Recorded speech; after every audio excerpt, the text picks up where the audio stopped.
I'm going to start by introducing our speaker today, Dr. Thomas Deneke. He is electrophysiologist at the Heart Center in Bad Neustadt in Germany. I hope I pronounced that right, Thomas. I'm not very fluent in German, but Thomas was very kind to agree to give us this talk, and he's going to provide us with his experience and his knowledge on, a very important and hot topic, no pun intended, regarding esophageal injury and how it relates to atrial ablation, which is something that many of us have not seen or have heard of peripherally, but certainly we must all be aware, and we need to learn how to prevent patients from suffering, the potential devastating complication of an atrio-esophageal fistula. So Thomas, thank you so much for joining. Welcome, and we're looking forward to your presentation. There's a lot of people joining right now, so I think we have a good quorum to get started, okay? Perfect, Alejandro. Thank you very much, and it's a great pleasure to be invited and provide some insights into thermal injury of the esophagus that is related to AF ablation. And it's always good to talk about complications if you do not have some, but I would assume that anybody who does a certain number of AF ablations actually has either produced or seen a relevant esophageal complication like atrio-esophageal fistula. So these are my disclosures. Most of them are institutional and non-personal. And I would just like to start by introducing you to the EP system in Germany, which is summarized in this slide. So there is quite a few number of centers in Germany that do AF ablations, and particularly all kinds of ablation. It's close to 100,000 catheter ablations per year. In 2019, we have a population of some 80 million people in Germany, and 53,000 AF ablations per year in Germany in around 310 ablation sites. If you look down here, just to give you an insight into the numbers, approximately 1/4 of these AF ablations are done in 5% of the AF ablation centers, which means that actually there is quite a few numbers of low volume centers. And especially in these centers, it's extremely important to have to look into rare complications of AF ablation and to know how to diagnose and treat them. Let's start off with the first case that I brought with me. This is a case of a 47-year-old male patient who presents with fever and thoracic pain, has had an AF ablation 3.5 weeks ago. He had some indication of inflammation, white blood cell count was increased, CRP was increased, he was on rivaroxaban at that time. And his wife actually indicated that he had intermittent problems in finding words and sometimes a little unclear speech, which was not there before. So in this scenario, and this was in a center that was close by our center, so they decided to do a cardiac imaging modality that we may discuss later on. They did in TOE, and you can see the image of the TOE at this specific time. You can see that there is some thrombus in the left atrium. So actually the diagnosis that they did was endocarditis, and they tried to treat the patient in this regard with antibiotics. A day later, the patient collapsed during coughing, had some neurological deficit that was mostly transient, but over the time of 6 hours, he fastly deteriorated clinically. So they did another imaging modality, a CT of the brain, and you can see the images right here. So you can see multiple acute ischemic areas with perifocal edema. And at that specific time point, they also did a chest CT, which was indicated to be normal by the radiologist, except for the thrombus in the left atrium. So a day later, because of the fast clinical deterioration, the patient was transferred to our center, was put actually on ECMO at that specific time. And now you can see that we performed another chest CT. In these cases, because we were suspecting something that was related to the atrial fibrillation ablation, we did IV and Peros contrast agent to make sure we are not missing anything. If you look at this specific images, you can already see that there is some contrast in the mediastinum that should not be there, and you can see the thrombus material right here. There's another image that I'd like to share with you. You can see some small air bubble in the left ventricle. And in this case, you're 100% sure that this must be an atrio-esophageal fistula that is, of course, related to the AF ablation. And we then looked again at the CT that was done at the other referring center, which was 1.5 days before our CT, indicating the atrio-esophageal fistula. And already in this CT, you can see that there is air in the mediastinum and some air and thrombus in the left atrium, indicating that this is atrio-esophageal fistula. So at that specific point, the diagnosis should already have been atrio-esophageal fistula.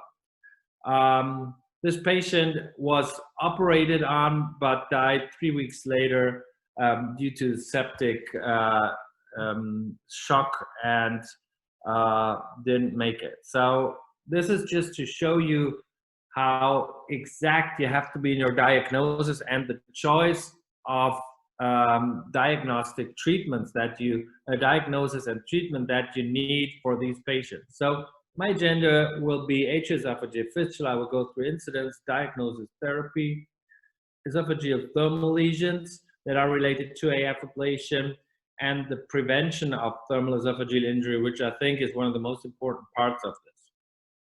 So atrio-esophageal fistula has been described as an early case in 2002 by the Leipzig surgical AF ablation program, which was actually the first incidence of atrio-esophageal fistula. In these case series, it was actually close to 2% of the cases. Later on, 2 years later, 2 other centers presented the first experience of atrio-esophageal fistula in AF catheter ablation. And you can see an image of this in necropsy. You can see the hole in the esophagus, which is connected to the left atrium, indicating that there may be blood coming out of the left atrium into the esophagus, but more often even you can manipulate air into the left atrium, and that's why you should never manipulate the esophagus. So no TOE or endoscopy if you're not 100% sure you do not have an atrio-esophageal fistula. The incidence is really quite hard to understand because you need a concise and complete follow-up of your patients. This can be seen in this summary of surveys and registries, or one study that was published in 2009 from the Leipzig group, who actually had a one-to-one follow-up of 1,000 patients. If you then look at the incidence of atrio-esophageal fistula, first indicated in the 2010 survey to be around 0.04%. But if you look closely into your patients, you can see that in the Leipzig group, who did a complete follow-up of all of their patients, actually the incidence appears to be much higher, 0.2%.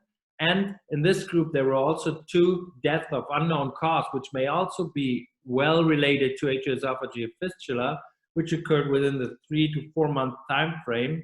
So if that would have been atrio-esophageal fistula, it would actually be 0.4%, just as a reminder.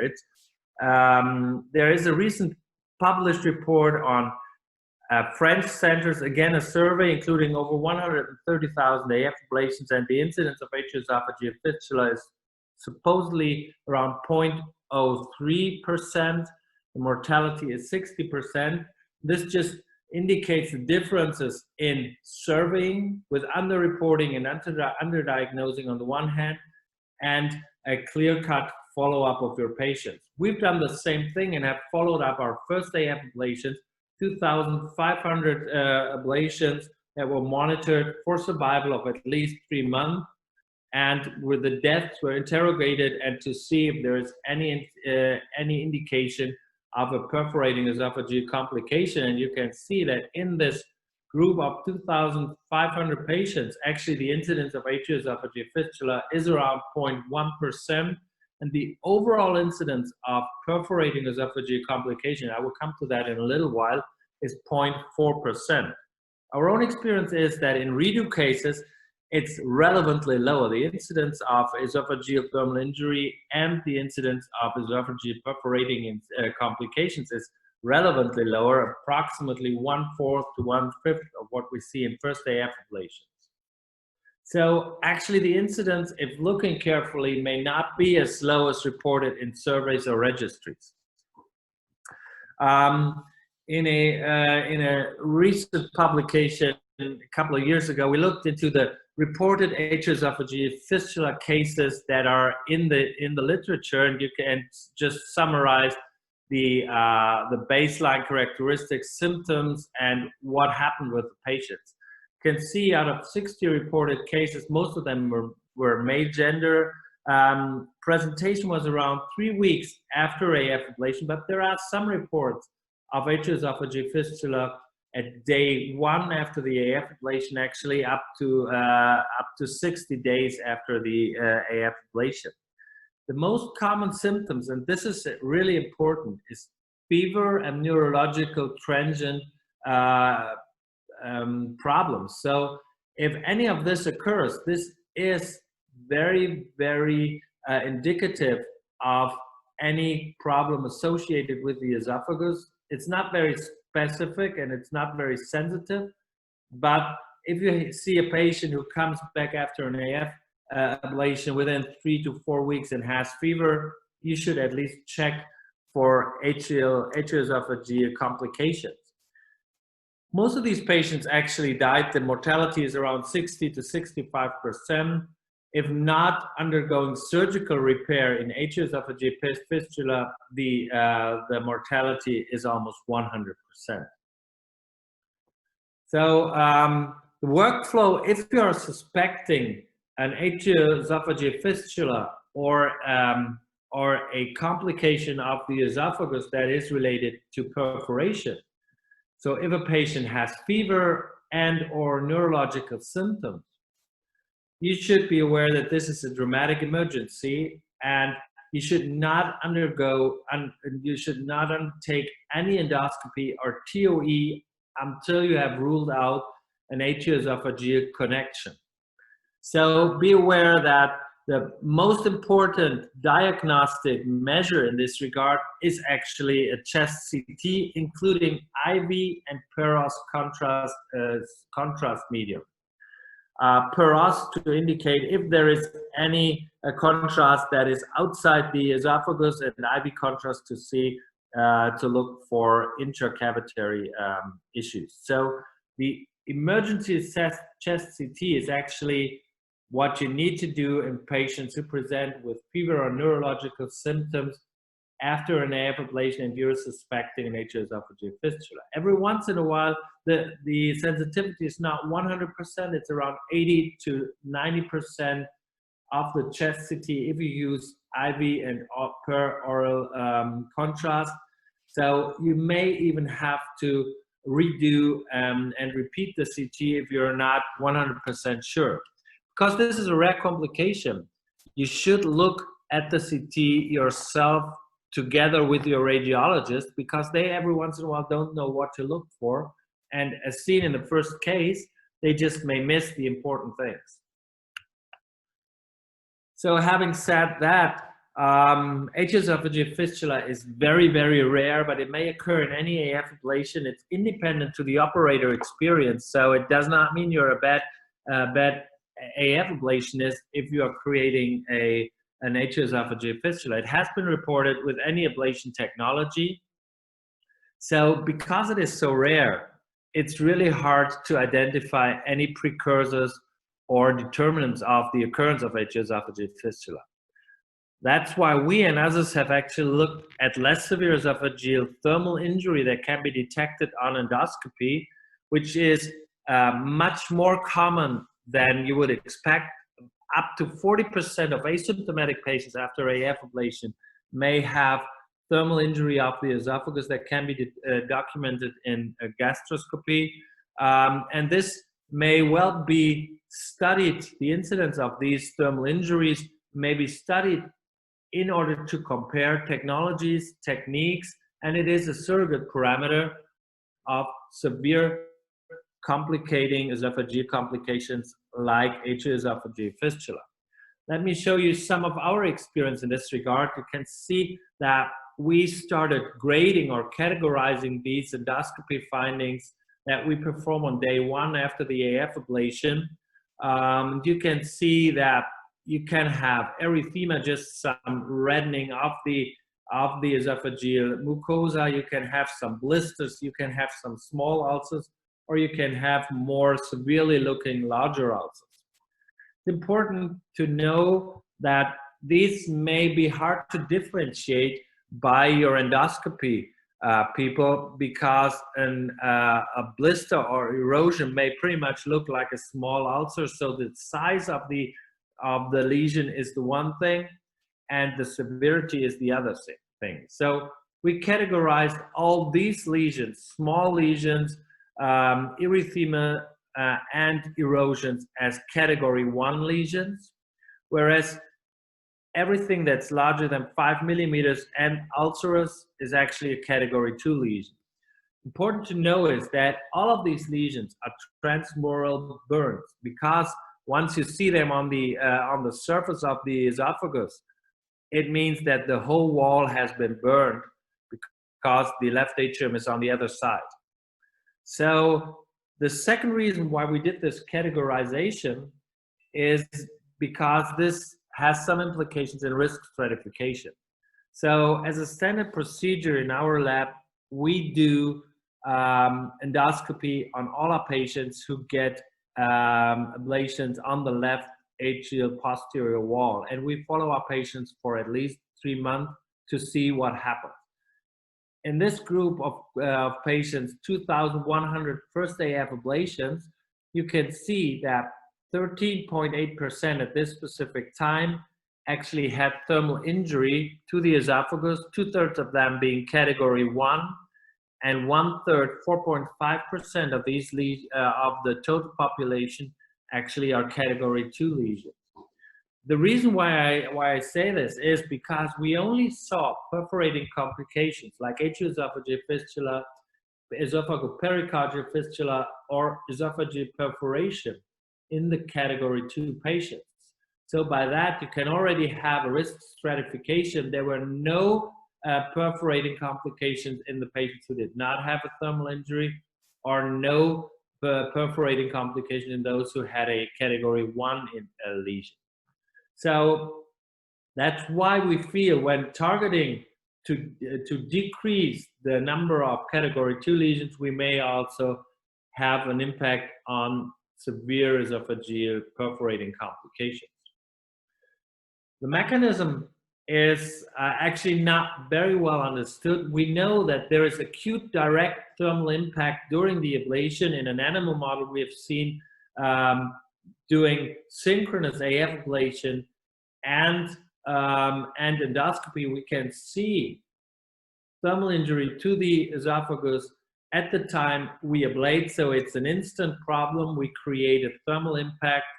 And then there is a cascade of progressive measures that are undergoing pretty much in parallel. So we have a thermal injury.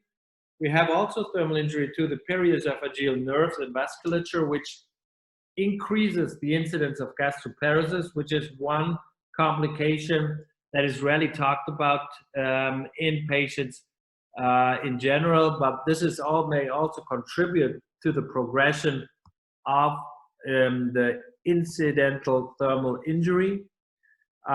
This also may create to more acid reflux as the sphincter is not working anymore. We may have more and increased inflammation as we have ischemia-related delay in healing processes on the esophageal wall. And one thing that I think has never been measured is actually that you also may lose some of your esophageal pain sensation, which means these patients just don't feel that they have a perforating complication, and they just feel it whenever they get fever or excessive pain. So loss of esophageal pain sensation may also be one reason why most of these patients are initially asymptomatic. And all of this leads to a progression of the initial thermal injury. Now, what we've learned from our experience is that these thermal injuries regress in nearly 97% of cases. So within a mean time of 8 days after the initial ablation, 50% of the thermal injuries are actually not visible anymore. So you have to, if you want to identify these, you have to do your endoscopy early, and the severe lesions have a mean of 18 days until they are completely regressed and can only be seen, as you can see here, as a small scar on the esophagus, but you can only see that if you know where to look for. So this is a large esophageal ulcer which regresses over time. As you can see, in this case, it takes 23 days until complete regression of the lesion.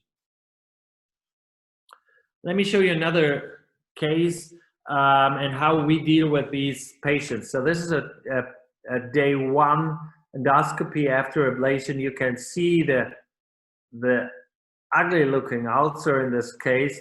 And because the endoscopy people were not sure if it wasn't perforated, because it looks at the one side, it's got some small hemorrhagic rim, we performed an CT to rule out a perforation. In this case, there is no air in the mediastinum, no esophageal perforation. 2 days later, though, the patient was still in the hospital because we keep him in the hospital until we see a clear regression of the endoscopy imaging. So the patient developed thoracic pain and slight increase in CRP. Even though he had no fever, the patient was again taken to into the CT, and now you can see some air in the mediastinum. You can see the esophagus, air in the mediastinum. So this indicates that this is a non-fistulous but esophageal perforation. So a very early detected esophageal ulcer that perforated. In these cases, it may be feasible to implant stents to seal off the initial defect and heal up the ulcer. I just show you these images because if you're a cardiologist, you're used to different kind of stents. This is an esophageal covered stent. You can see how long it is, how ugly this all looks.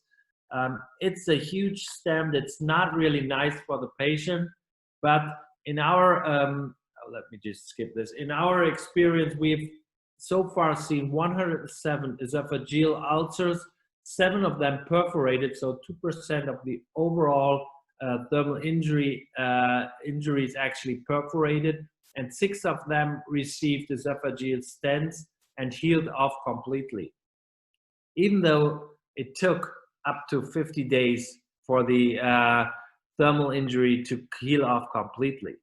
So that's why we feel that in order to discuss how and which treatment option is the best for patients with perforating esophageal complications, inflammation or early detection is very important. So as you can see, there is no other way of repairing an atrio-esophageal fistula than surgery. But if you have an esophageal pericardial fistula or a mediastinal fistula, so perforated esophageal ulcer, and the patient has no severe mediastinitis, stenting may as well be a potential option for these patients not undergoing surgery, which is a complex, highly dangerous and severely impacting surgical technology.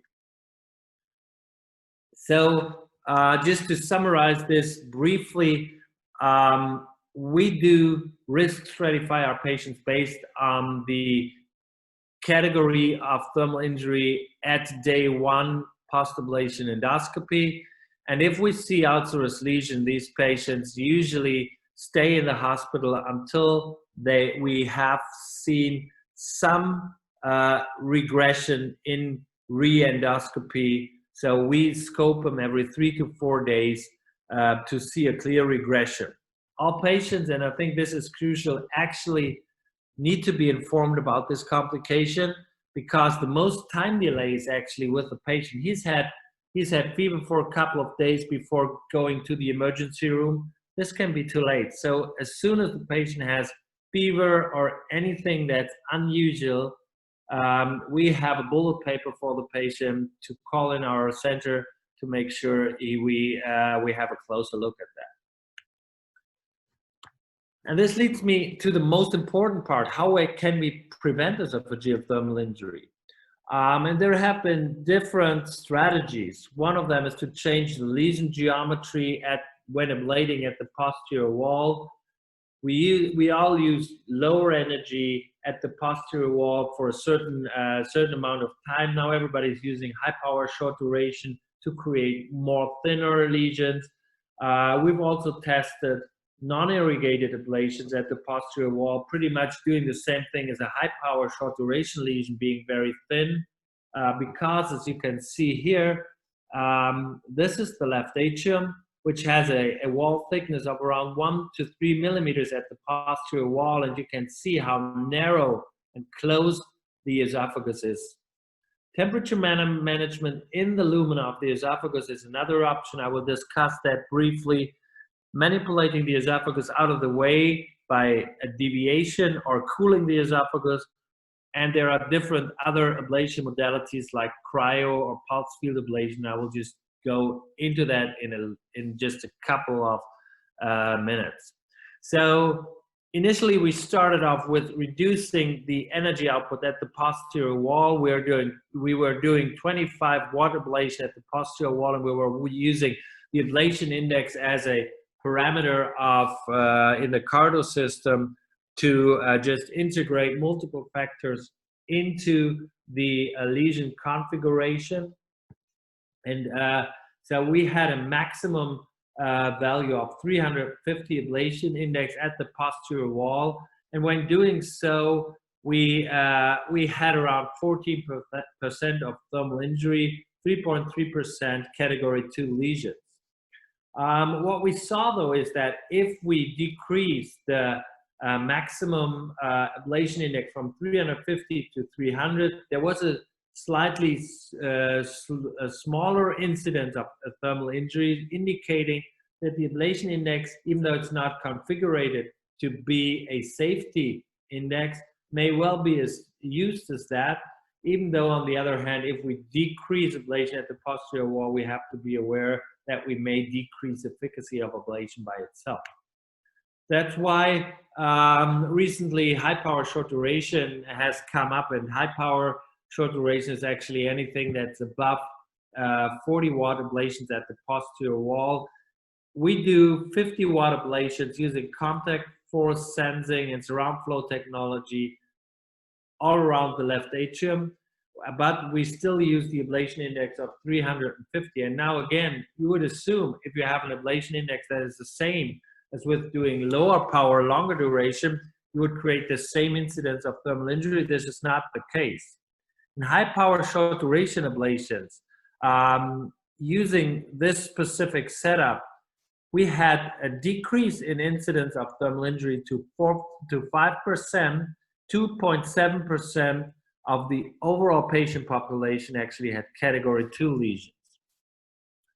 So high power short duration may well decrease the incidence of thermal injury in general and of ulcerous lesions. As you can see here in this busy table, this is all the things that we've used, and by now the lowest incidence of esophageal injury appears to be high power short duration. So, which is at least a very good incidence. And just be reminded of the incidence of 5.4% in the overall group, 2.7% ulcerous lesions in high power short duration.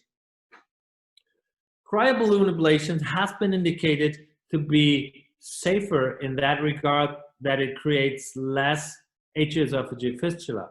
Actually, this data cannot stand up, because if you look into the incidences of thermal injury related to second generation cryo-balloon, there is an incidence of 10% thermal ulcers, and the incidence of atrio-esophageal fistula in surveys is around 0.01%, so it may well be much higher. And a recent study looking in consecutive patients undergoing endoscopy actually indicated an incidence of esophageal injury around 22%, which is 4 times as high as using high power short duration. And this, one of the things that has been tested dramatically in regard to its effect on esophageal injury is actually temperature monitoring. As already indicated, there have been atrio-esophageal fistulas published with nearly any ablation technology, and any minimum energy delivered at the posterior wall has been identified to produce thermal injury. If you look at this again in an animal model and just manipulating a lasso catheter in the left atrium, you can see what happens to the esophagus right here. You can crunch the esophagus pretty much just by moving trying to get the lasso catheter into the left superior pulmonary vein, indicating how close everything is together, and just indicating that we have to be very careful with the esophagus. When we started off looking into the temperature monitoring of the esophagus, we started off with different probes, and we had a temperature cutoff, which indicates that when you stop ablating, once you hit a temperature of 39.5 degrees Celsius, and we scoped every patient that had a temperature of above 38.5% degrees Celsius on the luminal probe. So if you look approximately in the overall incidence, approximately half of the patients had temperature increases to 38.5 degrees, and half of them had higher temperatures. The incidence of thermal injury was dramatically higher in patients who had a higher luminal esophageal temperature. As you can see here, 60% in the patients who had a temperature of 39.5 degrees or higher, compared to 10% in the patients who did not reach 39.5 degrees. So there is an effect of temperature, of the esophageal temperature in regard to thermal injury.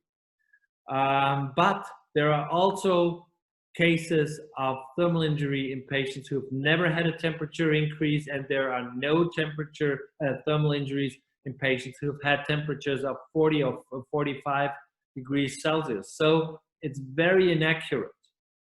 And that's why we tried to look a little deeper into this issue, and we've used initially we've used the so-called Sensitron probe. Most of you will know it. It's a large metal electrode, non-covered thermistor probe with 3 electrodes that measure temperature much like a fever thermometer. And we just compared using it with a cutoff of 39.5 degrees Celsius. So we stopped ablating whenever we hit 39.5 degrees in the one group, or did not use any temperature probe in the other group. We did this with all kinds of radio frequency ablation technology. PVAC catheters, or non-irrigated duty cycle phased radio frequency, irrigated RF, and the NMAC, which was also irrigated ablation catheter. And what you can see in all these comparative studies is using the Sensitron probe, even though we have a temperature cutoff and modulate our ablation at the posterior wall, we get dramatically higher incidences of thermal injury. The reason why, and we've learned this from Will Sauer's group, is actually that metal, non-covered metal close to radiofrequency ablation sites is actually creating a heat sink effect and thereby potentiating heat at nearby non-insulated metallic objects. This is important to know. So in the sense of trying to do something good in this regard, you may actually do harm by using a probe that has large non-covered metal electrodes in conjunction with radiofrequency ablation. There is a different probe available in Germany, which is the Circa S probe, which has non-covered 20 electrodes that are smaller, that have a wider dispersion, so you can see that you cover more of the esophagus. And we've tested that compared to not using any temperature probe at all. You can see right here that there appears to be no difference in regard to the overall number of thermal injuries, even though there may be a smaller incidence of thermal ulcers in the group that has been and that has used the Circa probe compared to not using the Circa probe, but no real dramatic effects.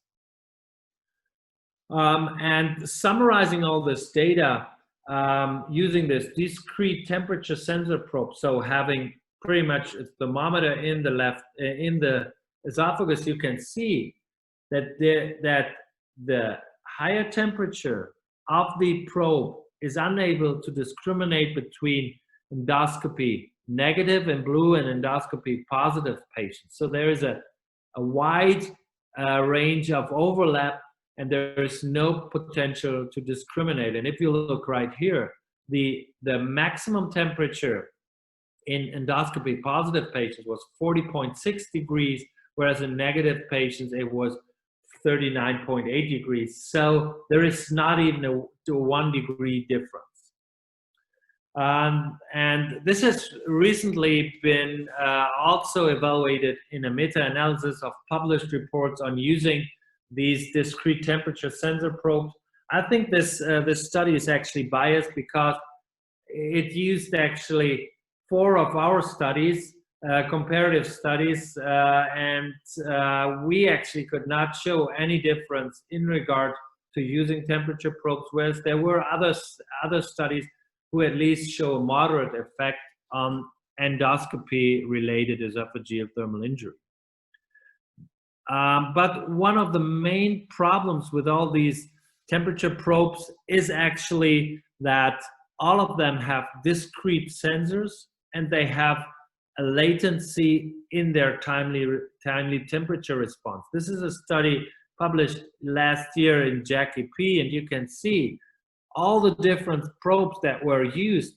But if you look into the temperature, the time that it takes until you put this probe into a warm water bath of 45 degrees, and it takes in between 2.3 up to 7 seconds until you see a temperature increase of 1 degree Celsius on your probe. The same is also true for the decrease of temperature back to baseline. So there is a lot of latency and inaccuracy in these temperature probes. So if you ask me, I would not rely on any of these temperature probes right now, especially not if you're using high power short duration, where you need very accurate and very fast response of temperature monitoring.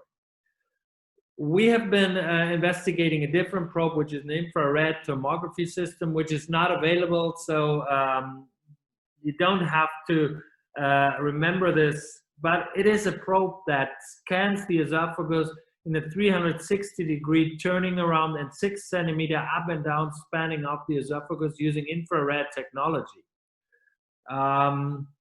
We have just used this pretty much as a blinded tool when patients underwent AF ablation.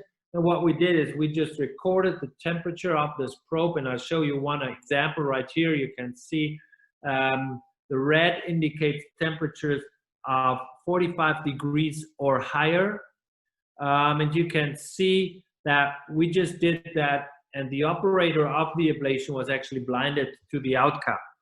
What we on a typical basis right here see, this is in this space of the left inferior pulmonary vein posterior wall ablation. You can see that there are some bumps of high temperature, much smaller and distinct than we see with the discrete sensor probes. There is a little temperature stacking, as you can see, but usually temperature increases within a couple of seconds and decreases within 20 seconds to the back to normal. So it's really a very fastly responding system for measuring intraesophageal temperature. And when we did that, we identified that there is still an overlap in endoscopy negative and endoscopy positive patients.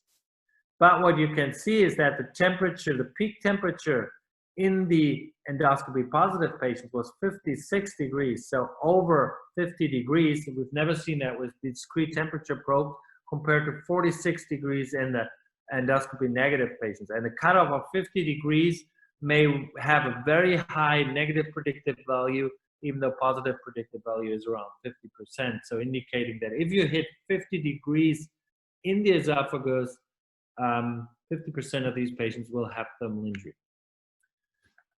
But this probe is not available, so don't worry about it, even though it would be great to have that probe. Just a couple of words on esophageal deviation, as this is a tool that is, as I understand, at least quite commonly used in the US. But let me just take you through the scientific basis for this. It's the deviator, the EsoSure, published so far 409 patients. And the main finding is that it reduced the esophageal temperature if you move the esophagus out of the way of ablation. In these 409 patients, no atrio-esophageal fistula was reported, even though you may not see one in 400 patients. But this was actually the success of the deviation, at least described. But if you look more into detail, out of these 400 patients, 21 underwent post-ablation endoscopy.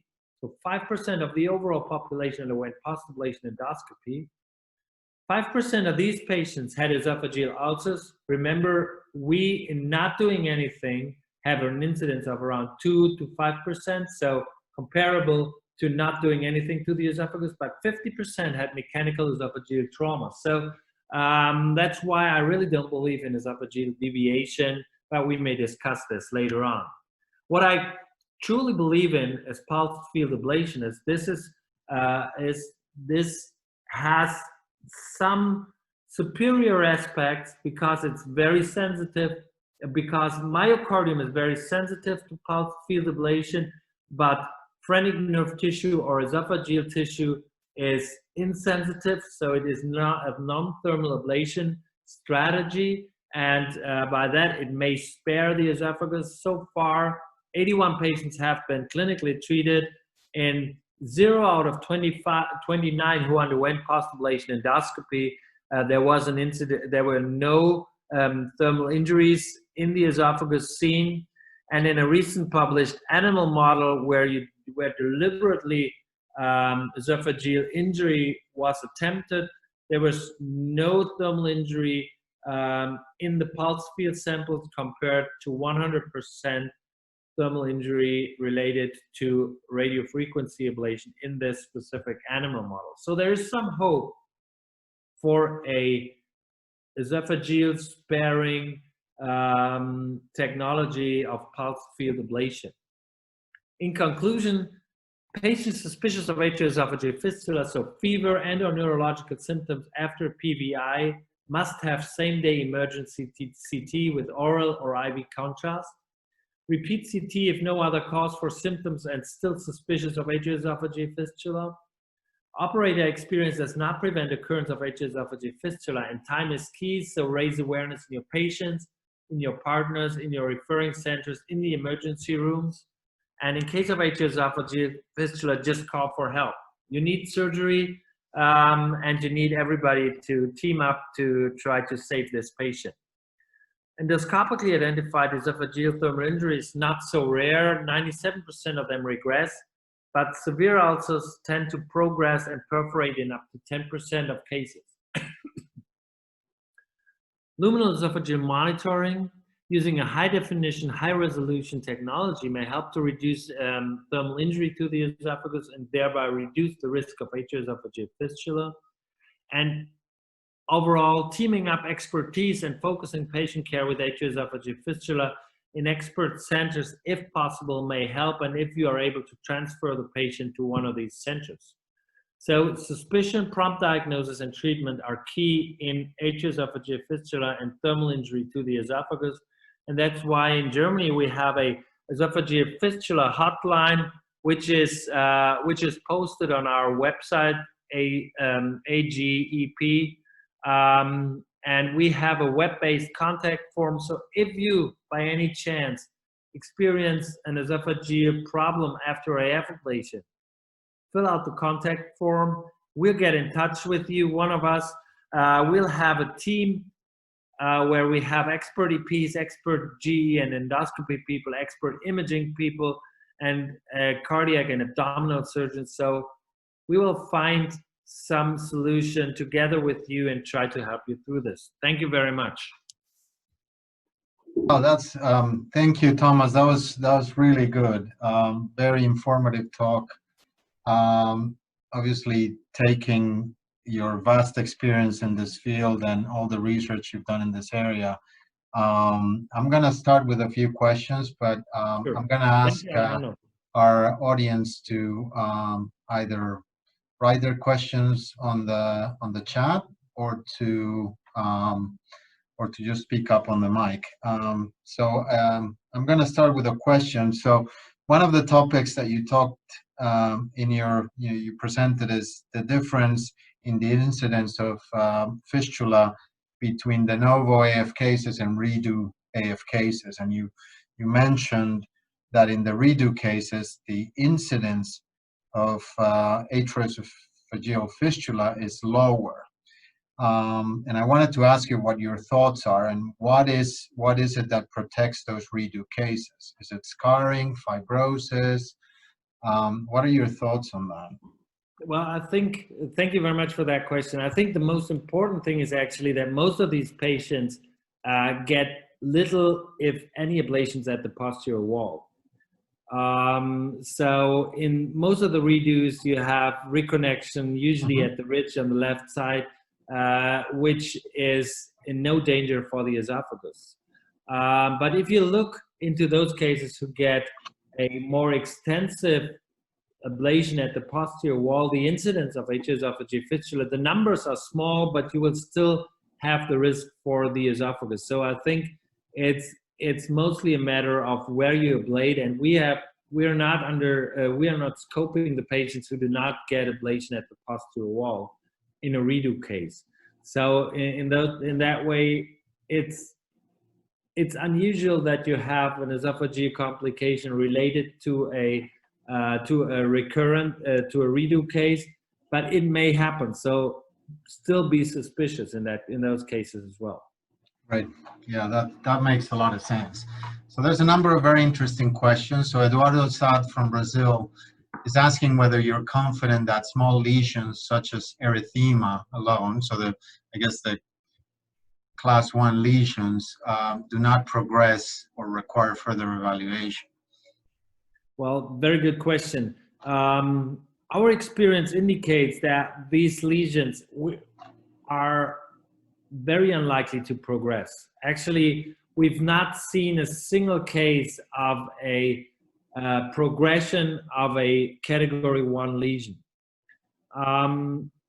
Again, this does not mean that it does not exist, and I'm not saying that you cannot have a relevant esophageal complication in a case where you do not have any thermal injury on post-ablation endoscopy, because there may be different mechanisms.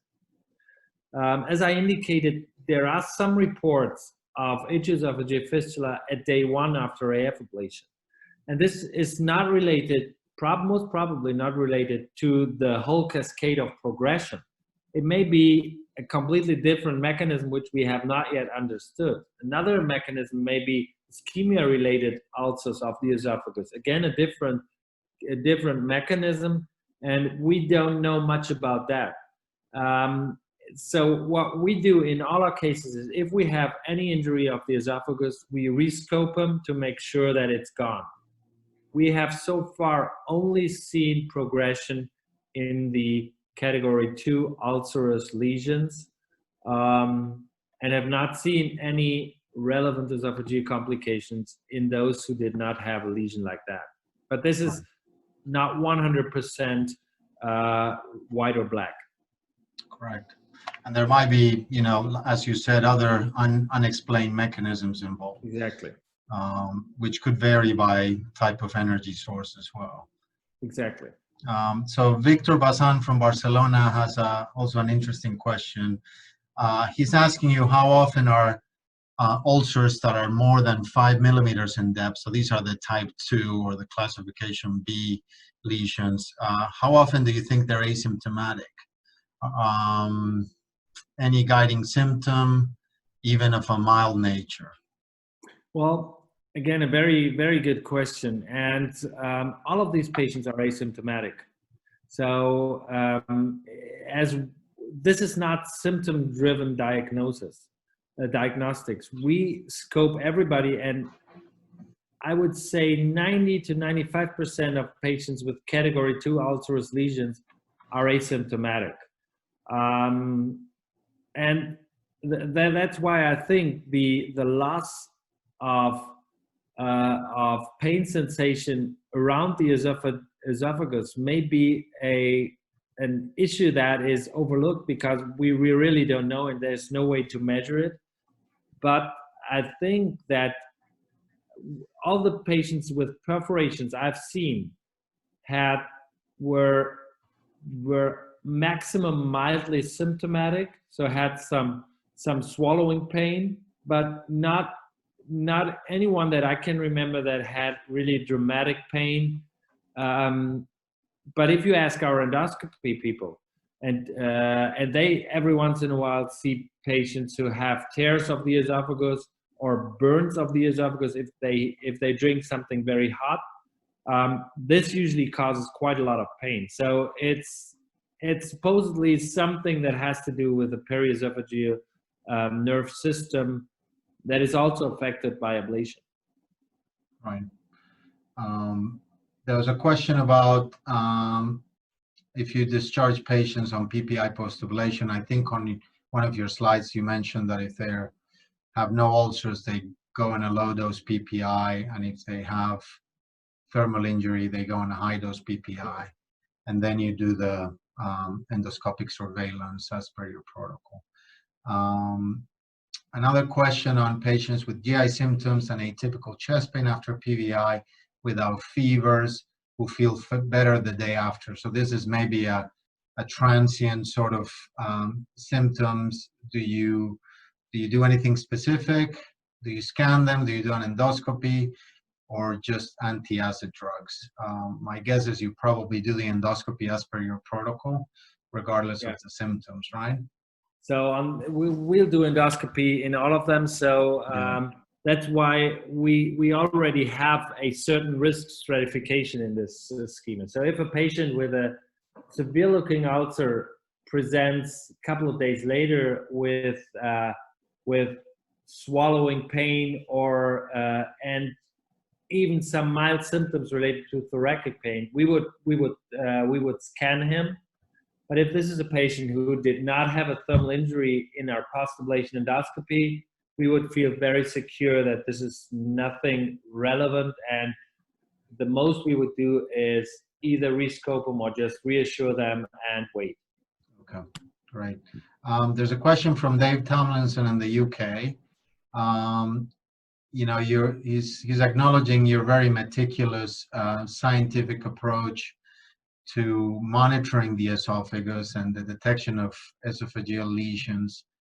He's asking if you've done any similar detailed assessment of the impact or the magnitude of the radiofrequency effect achieved in the posterior wall according to things like impedance drop, unipolar EGM morphology characteristic changes. So this is a topic that David is actively researching on, and it has to do with, you know, the notion that a uniform prescription for radiofrequency in the posterior wall may not be accurate, as different areas within the posterior wall and within the left atrium have different thicknesses, and it appears that the effect on the right versus left-sided lesions might be different due to the approach transeptally and the contact force achieved on each side. It's a very interesting question, and obviously there's a lot of different ways you can go about it. So what are your thoughts on this? That is really a tough question, and that is actually one of the limitations that we have. We've not looked into that specifically. So the only parameter we actually have used, and I know this is will definitely not satisfy anyone, is the ablation index. Mm-hmm. And we've used the ablation index in conjunction with high power short duration. So this is already the first limitation. And as we know, it's not a safety driven parameter. So we do not have data specifically on that.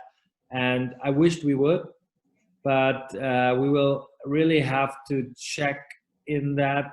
But right now we've just looked at gross parameters to see what affects the incidence, and we really try to use it as a scientific tool to modulate the effects of ablation on the esophagus, because well, let me just tell you a brief story. So we've used the QDOT, which is a different catheter. Some of you may know, the others, yeah. It's just a different catheter. And we've used the same parameters as with the contact force smart touch catheter. So our notion was that it must have the same impact on the esophagus, but actually it didn't. It had a threefold increased incidence of thermal injury, even though we used the same ablation index, the same ablation strategy, the same people doing the ablation. So there are so many minor unknown factors that we really have to scrutinize before changing our workflow. And it's just good to have a consequent and continuous monitoring of what we do. And if we change something, this may have effects on efficacy, safety, on all kinds of things, and we just have to make sure that we measure that. Right. Yeah, it's an interesting topic, and then Dave also was wondering about if you can explain how to try to avoid thermal stacking. He's quoting a recent paper by Barbaya and colleagues that showed continuous esophageal thermal effects out to 25 seconds following high power short duration, particularly, in particular, that data makes you wonder, we all create these lesions that are either, whether it's point by point or continuous, you are sort of heating areas perhaps a little bit too long, but not having, complete physiologic parameters to assess the acute effect of the thermal injury. We based it on time, we based it on impedance, we based it on ablation index, FTI, and other metrics. What are your strategies to avoid these so-called thermal stacking, which is, it's a real phenomenon, and it's perhaps one of the reasons why we get these, collateral injuries related to the ablation? Well, definitely, even though, let me just go back to our data on the infrared probe, which is very accurate and which is very fast in response. Mm-hmm. And what we've seen is that usually temperatures of 60, 70 degrees decrease back to normal, nearly normal, not completely normal, Mhm. within 20 seconds. So that's around the time frame that we have. What we right now do to try to avoid a temperature stacking in that regard is that we just move up and down. We start at one point, move up 1 centimeter, go back and just go back and forth, trying to ablate on the posterior wall, trying to not do neighboring lesions, because this may have an effect. We don't know how high this effect is, but it will definitely affect temperature and the basic temperature where we start off. So that's our strategy right now, but it's much too early to indicate if there's any effect on thermal injury. Right.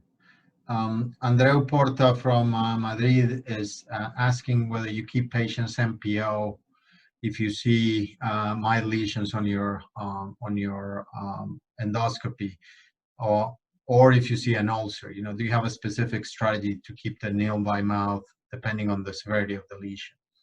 Yes, we do that in category 2 lesions. Okay. And all the others can eat whatever they want. Okay. But we do that until we see a regression of the initial ulcerous lesion. Okay, and that would So be day 3 to 3, 4 days. right? We do what? That would be at day 3 after the procedure, based Yeah. on that graph, on that table you showed. Yeah, it really depends. If there's weekend in between, it can be day 4. Okay, so it depends on symptoms. And NPO for 2 to 3 days. Got it. Okay, great. Piotr Futima is asking a question about the PVAC. He's not sure if there's been any fistulas reported using the PVAC approach. Although it hasn't become it's become a less popular tool compared to our, conventional RF or cryo. There's still several countries in Europe that use it frequently, and he's quoting about 20,000 cases performed so far. I can tell you in the US, we don't really use PVAC, but I did spend some time training for both cryo and PVAC in Europe, and so a lot of high volume PVAC users in the Netherlands, Belgium, and Germany. So tell us a little bit about your experience with the PVAC.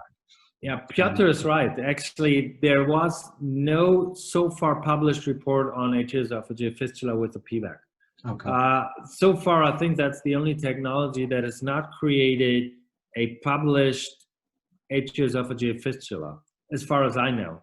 So the incidence of thermal injury, though, is comparable to what we see in radiofrequency ablation. We've done that. We've done our first studies using the PVAC and comparing Sensiterm probe to no probe. So the incidence is comparable. It may be a little lower than the 15% that we see if using only 25 watts, but it's definitely higher than what we see in high power short duration. I'm not sure what the reason is, and I'm not aware of any study looking into the details of the PVAC ablation that created thermal injury compared to that did not. Well, why do you think PVAC has kind of fallen out of favor? Because from what I remember, and I apologize because I haven't followed the PVAC data lately, from what I remember, the results, at least the 1-year data, was comparable to the other technologies. And, it's a very straightforward technology to use. It's essentially a fluoro-based technology. And the skill set required and the learning curve required isn't very high. I mean, it's certainly not trickier than cryo. And I know they had some issues with the electrodes 1 and 10 when they sort of touched each other, and that was corrected in the second version where the duty cycle generator kind of shuts off those poles if they touch. But I don't see it. I mean, certainly in the US didn't really pick momentum. Is this maybe because both are owned by the same company? Is it just that they decided to play two horses, and then when they saw one maybe running a little bit faster than the other one, put all their money into that horse, or what are your thoughts? Do you still use PVAC routinely in Germany, or do you think it's fallen out of favor for some other reason? No, I think that's actually just hypothetically. I think that is the most important reason why it fell out of favor, because Medtronic pushes the cryo-balloon more than any other tool, and it's pretty much the same indication. Yeah, So, exactly. It's the same sort of, it's a PVI based exactly. technology. Yeah. And I think they are now putting a lot of effort into turning the PVAC into a pulse field ablation catheter. Right. Which is, correct. I always liked the PVAC. It's a good catheter. It's an over-the-wire technology. It's so simple to use. It was so fast. The only thing that may have been a drawback is the silent cerebral emboli, because it had a significantly higher incidence compared to any of the other technologies. So this may be one potential scientific reason. But apart from that, I think it's mostly business decision. Right. Okay. Good. Well, Thomas, I think we've come to the end of this session. It's been an absolute pleasure hosting you today, and learning from you about this very important topic. I want to thank everyone who joined in, and just reminder, we're recording the talks, and I'm going to put them on a website soon for those of you who weren't able to join. If anyone needs any additional information, feel free to contact me or Thomas directly with any other questions. We'll be updating the agenda shortly. We have a couple of other invited speakers already lined up for you guys, and we have more people who are confirming dates, so I will post that soon. And I want everyone to stay safe and be well in their countries and where they are, and I hope things are slowly returning back to normality. So Thomas, thank you so much for enlightening us in this topic. Okay, I hope to see you at a conference sometime in the future.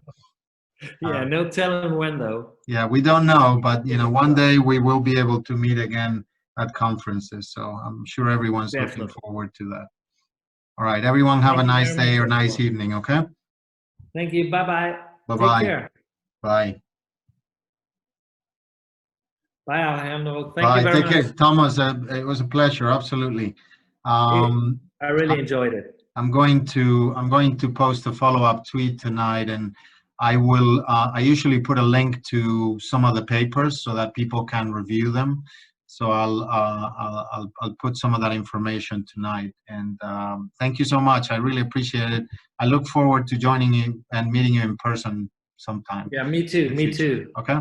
Take care, Alejandro. Right. Have a good evening. Okay. Bye-bye. Bye-bye. Thanks.